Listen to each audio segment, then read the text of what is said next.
आइ शिव शनि धाम में और मिथिला संचार संगे बातचीत करबाक लेल राष्ट्रीय जनता पार्टी के वरिष्ठ उपाध्यक्ष एवं नेपाल सरकार के पूर्व कृषि तथा सहकारी मंत्री मृगेंद्र कुमार सिंह यादव राजबाबू छथि। राजबाबू, अपने शिव शनि धाम में पहले बेर एलिए कि ऐसे पहले हो आयल छलिए? नहीं, चारिम बेर छियै हमर, समय समय पर आबैत रहै छियै। ई चारिम बेर छियै हम एहिठाम एलियै। अपने सब सनक राजनीतिक व्यक्तित्व सब बराबर एठाम अबै छथि, मुदा एठाम के जे वर्तमान अवस्था छै विकास के, तै के संदर्भ में अपने की कहबै?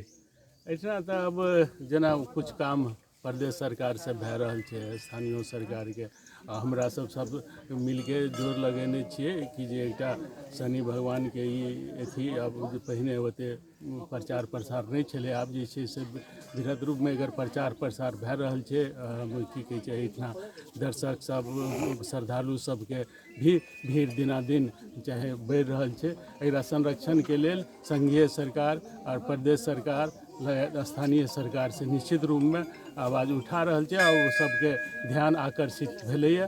मंत्रियों जी सब कए बेर आबि चुकलखिन हैं और जे छै से आबै वाला बजट में निश्चित रूप में और काम सब जे छै, सबसे बाटो के बात छै एकर ई जे पर ई मंदिर आ शनि बाबा छथिन ते ढिस्को के सबसे पहिने तो एकर संरक्षण हेबाक चाही। ओहि में जे कामो शुरू छै और जे छै से हमरा सब पूरा जोर शोर से ई आवाज उठेने छै और एकरा लेल निश्चित रूप में सरकार, प्रदेश सरकार भी संघीय सरकार से भी हमरा और के जे छै से आवाज ओतऽ पहुँचेबै निश्चित रूप में आकर।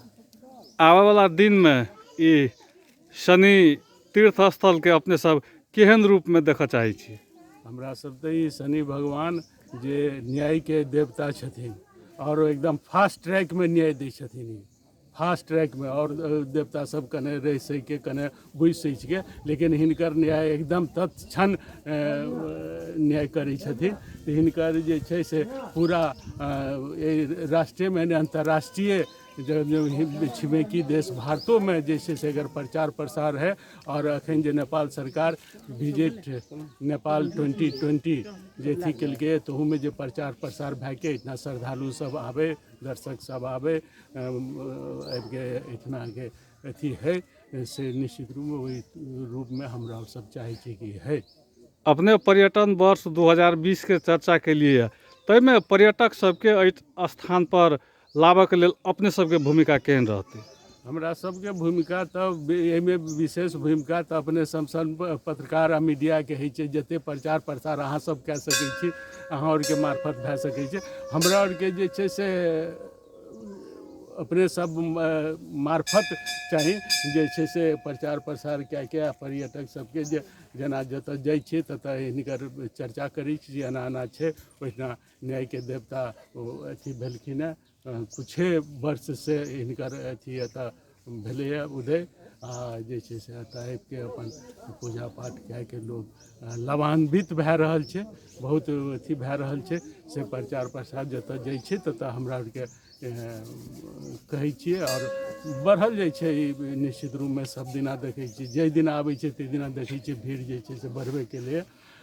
ताहि दुआरे जे छै से एहिमे प्रचार प्रसार में खास करके अपने सबक बेसी योगदान चाहिए, अपने सबके सहयोग बेसी चाही।